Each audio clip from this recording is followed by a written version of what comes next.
Hoje no PontoUno conversamos com a Jaymie, uma das pessoas que ajudou a dar nova vida ao encontro entre comunidade, comida e território em Monsanto. Vinda do Reino Unido, juntamente com o Marley, vive em Portugal há cerca de 9 anos. Antes do Mercado da Relva, começaram a provar pizzas feitas em forno artesanal a eventos e encontros locais. Mais tarde nasceu o Mercado da Relva, que é hoje um dos mercados mais vivos da região e um verdadeiro ponto de encontro entre locais, novos habitantes, produtores, artistas e visitantes. Mais recentemente, através das redes sociais, tem também partilhado a experiência de ser mãe em meio rural, mostrando um cotidiano ligado à comunidade, à natureza e uma forma de vida mais lenta e próxima do território. Uma conversa sobre mudança de vida, maternidade, comunidade, interior, novas ruralidades e sobre aquilo que acontece quando pessoas diferentes começam realmente a criar território em conjunto. Jaymie, how did your relationship with Portugal begin and why did you decide to leave the UK?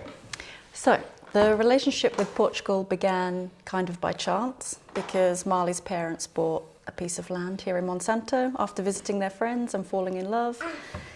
So we were living there, didn't want to stay in the UK because, the weather's bad and our standard of living wasn't as good as we wanted it to be. So we decided, okay, let's go and try Portugal and try farming. And the idea was to live in a camper van and to travel around Europe as well at the time. So the first time I ever visited Portugal was when we drove over and moved onto the land. So that's it. The first, you just moved, you came here, you moved to the land and you stayed here. That's it. Yeah. Incredible. What did you feel when you first got here? When we first got here, it was, basically the quiet was quite overwhelming.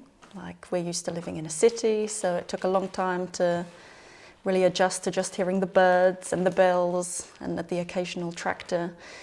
But we really loved it and loved the open space, the fresh air, the good weather. I think made a big difference. But did you imagine you would stay here for so long?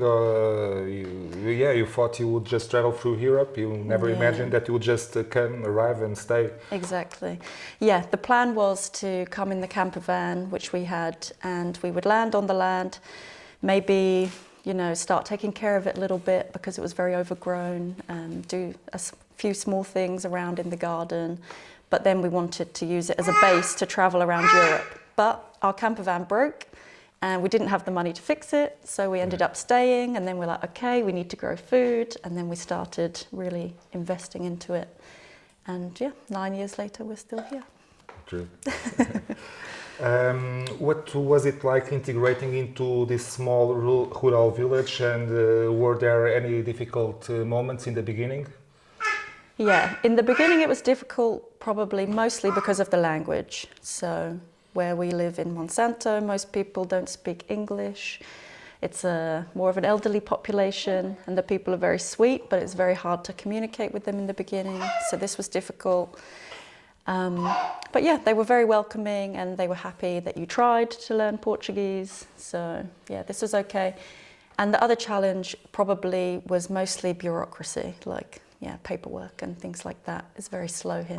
So it takes time to adjust and get used to the slow rhythm of life. But I can tell you that you really tried and you speak good Portuguese. Obrigada. Well, today we are doing this in English because it's easier for us to develop the conversation a bit more, but you did excellent work learning the Portuguese, and I know that people here appreciate that you try and that you do talk Portuguese. It's great. Muito obrigada. I try. Yeah. Do you feel different today after all these years in Portugal? I think yes. Lots of people ask me about what it's like to live in a foreign country, but now it kind of feels like home. It doesn't necessarily feel like a foreign country. It's one of the longest places we've stayed together here. It feels like home, actually. I think that's the biggest difference. Yeah. Do you feel Monsanto welcomed you, and what have you learned from the people here? Yeah, I think the most we ever felt was definitely a sense of being very welcome by the people here. like I said, even though communication was quite difficult in the beginning, everybody seemed very interested in why we wanted to live here, why this 20-something-year-old couple moved to this very rural part of Portugal where everybody's children and grandchildren had left already and gone to Lisbon or another city or another country to find work, right? So, yeah, they were very intrigued by us and, they definitely wanted to start conversations, and so we tried our best, and by going to the cafe and having coffee, we got to know everybody in our local village, which is not up in Monsanto, but in Carrequeiro and Relva, so we felt very welcomed by the people here.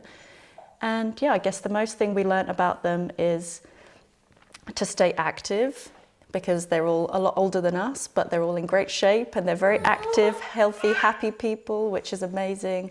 In England, the old people usually sit indoors in front of a TV.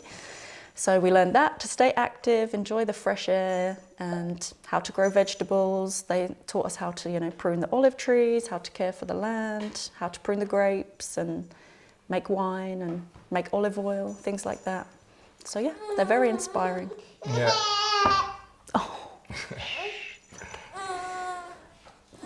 It is true that it's not only in the UK that people, the elder people, stay less active in the cities. In the cities, exactly.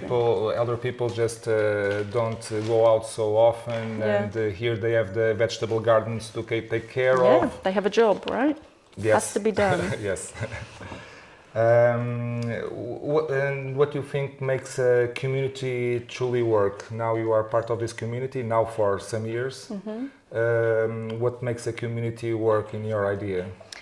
I think my idea of what makes community work is obviously active participation from everybody. They say to have a village, you need to be the villager. So, we have to make an effort with the local people, they make an effort with us, and so there's like a reciprocity of, communication and feeling and intention. So that makes the community work. You basically just have to get involved and try and do stuff with the people of the community, basically. Yeah, you are a good example of it. Thank you. And Marley. You are loved by the locals. Thank you. Yes. Yeah. And I'm happy to hear it. Yes, it is true. Before Mercado da Relva, you started with pizzas. Mm-hmm. Why did you decide to buy a pizza oven? Yeah, we basically got the opportunity to buy a pizza oven. It kind of fell into our laps through somebody else. Doing food was something that we always wanted to do. I've always worked in hospitality, so we always had an idea, like this dream of having a food truck between me and Marley, like as a team. But in the beginning, our idea was we were going to call it Beans and Juice, because we were going to grow the beans and we were going to make orange juice. So this was our little dream that we had. And then we got the pizza oven that, like I said, fell into our laps, which was amazing. So we just went for it as soon as the opportunity arose. And we love pizza. Who doesn't? Who doesn't, yes. Sometimes things just show up to us. Exactly, and, a door opened, so we walked through it.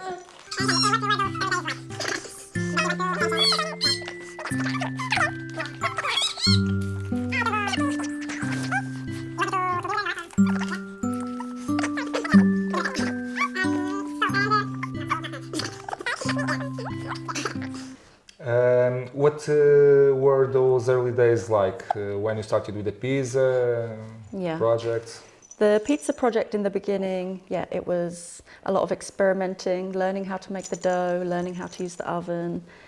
And in the beginning, we kind of did it just for fun. Like we would have parties at our house and invite people there and just make pizza and slowly try and improve the recipe for the dough. Yeah. Obviously looking at all the old techniques, how to make it in the traditional Neapolitan style. Did we want to do it like that, or did we want the New York style? So it's been a lot of experimenting over the years. But in the beginning it was, very exciting and new.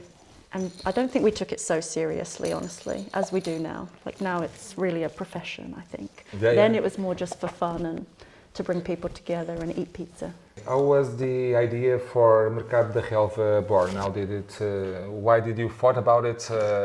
It made total sense. It makes total sense. But how did you remember it? Yeah, So I think when we first moved here, there was some other small community markets in some other villages nearby, like Aldeia de Bispo or João Pires. Yes. And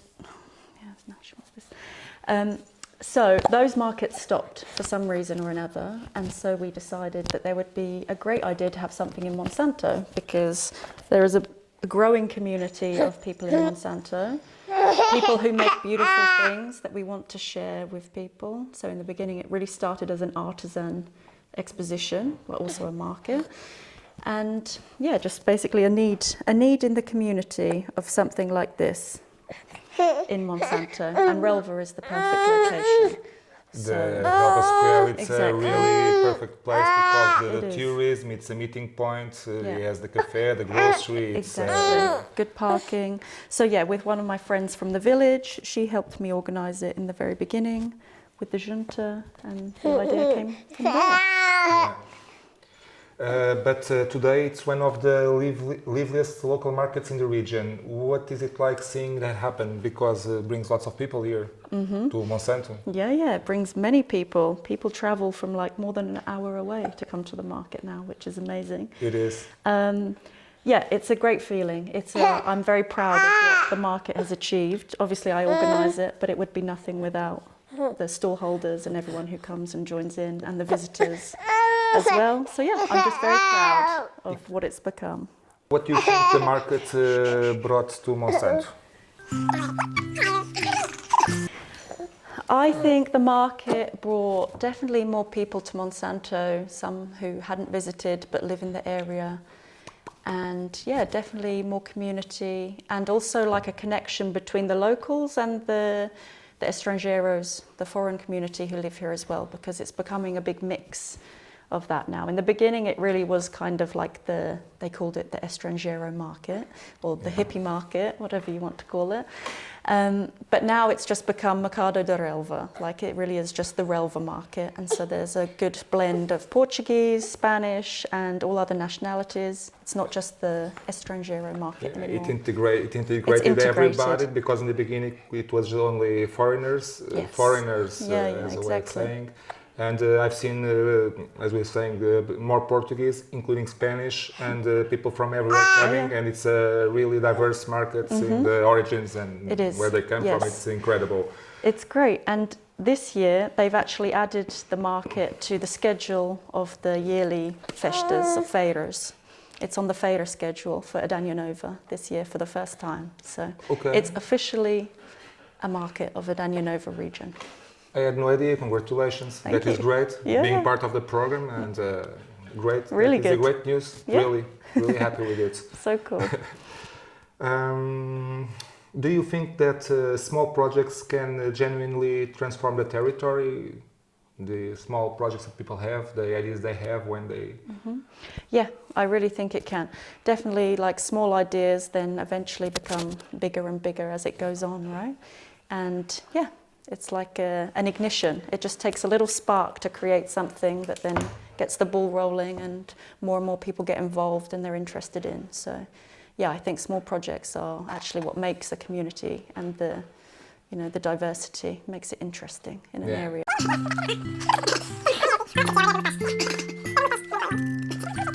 And you also created an Instagram page where you share your experience as a foreign mother living in a rural area. How did that begin, the Instagram idea?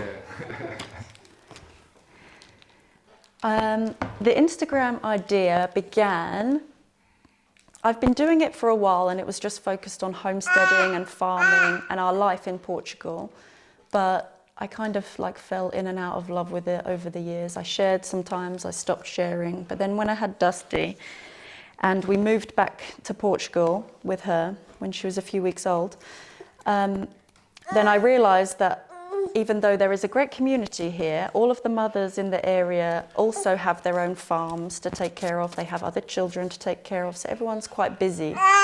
So it came about of me really needing some sense of village, because I was, at home alone with her while Marley goes to work.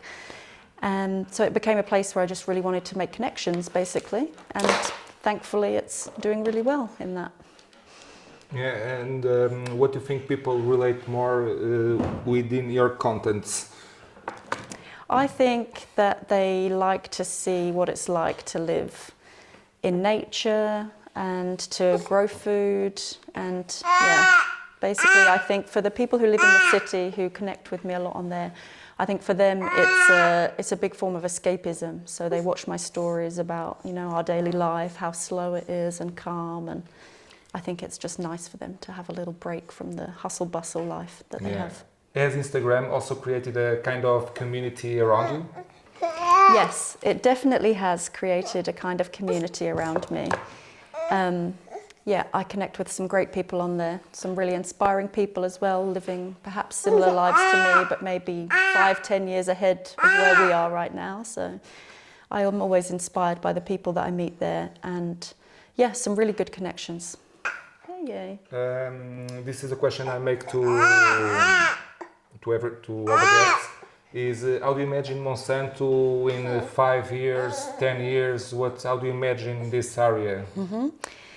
That's a great question, actually. Yes. It's one that I think about quite often, especially now we have a child to think about. I think in 5 years she'll be going to school, so I imagine more families, probably with more children of similar ages, and obviously we have the market, but then you're making events as well. I imagine there's going to be nice things to do. To keep busy with young kids, keep them entertained. I think it's just going to keep developing, honestly, and just get better and better for everybody here. Yes, more people, more activities, more connection between everybody, and more places to go. Yeah. Now also we have another place to go. We also have Leandro's place, which is another place to enjoy. Meeting place. And it is true. Yeah.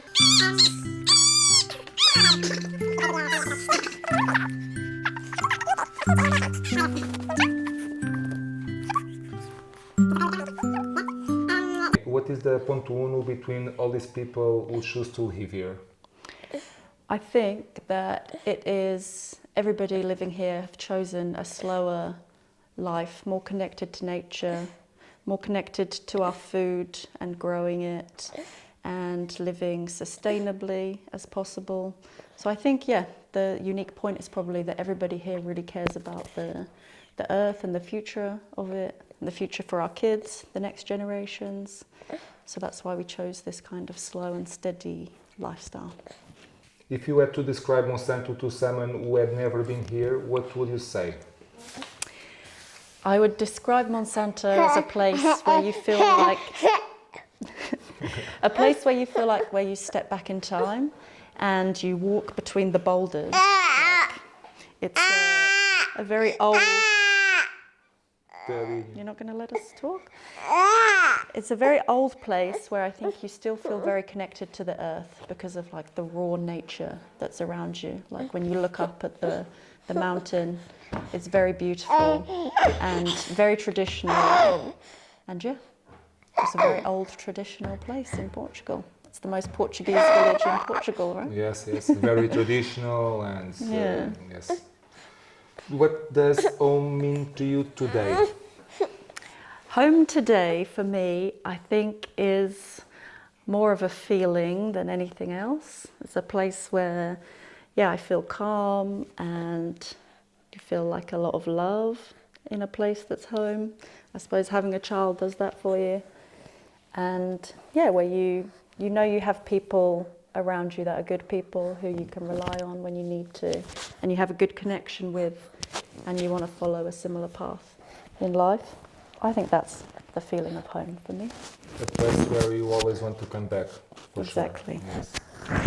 Yes. If you could leave a message to someone dreaming of changing their life and moving to the countryside, what would you say?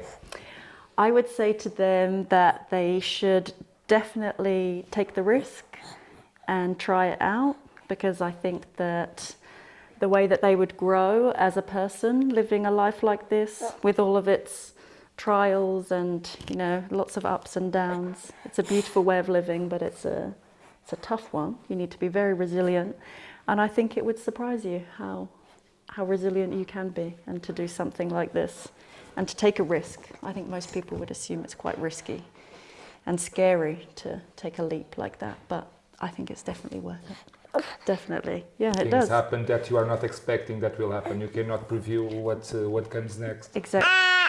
Well, Jaymie, I think we are finishing. Yeah. Dusty, she wants to sleep, she wants to eat. Yeah. She is a beautiful baby. I wish you all the best, and we'll be connected for many years long. We shall We be. hope. And thank you for coming to our place. I didn't introduce in the beginning of the podcast. This is the first program that we are recording here at our place. This is the base of the Associação Mesa Silvestre, which we are starting, me and a group of people, and we